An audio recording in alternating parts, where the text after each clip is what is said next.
ઉપલેટાના cottage hospital ખાતે યોગી કલ્યાણ સમિતિની meeting યોજાઈ છે। રાજકોટ જિલ્લાના ઉપલેટાના કોટેજ હોસ્પિટલ ખાતે યોગી કલ્યાણ સમિતિની મીટિંગ યોજાઈ છે। આ મીટિંગમાં ઉપલેટાના કોટેજ હોસ્પિટલમાં છેલ્લા 3 માસમાં થયેલા ટોટલ ખર્ચ બાબતે ચર્ચાઓ કરવામાં આવી છે। તેમજ નવા હોસ્પિટલના બિલ્ડિંગને લઈને બીજા ઘણા બધા મુદ્દાઓને લઈને વિસ્તૃત ચર્ચાઓ કરવામાં આવી છે, જેમાં ઉપલેટા ધોરાજી વિસ્તારના ધારાસભ્ય મહેન્દ્રભાઈ પાડલિયા, ડેપ્યુટી કલેક્ટર તેમજ હોસ્પિટલના સુપ્રિન્ટેન્ડન્ટ ડોક્ટર ખ્યાતિ કેશવાલ સહિતના અન્ય અધિકારીઓ હાજર રહ્યા હતા। જે કેસની ગુજરાતી સાથે અર્શી આહિર, ઉપલેટા।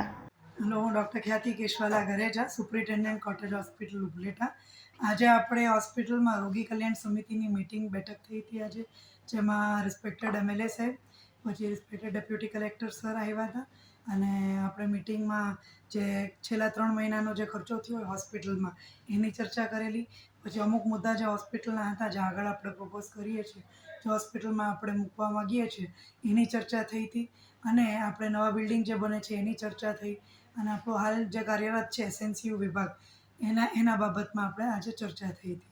Thank you.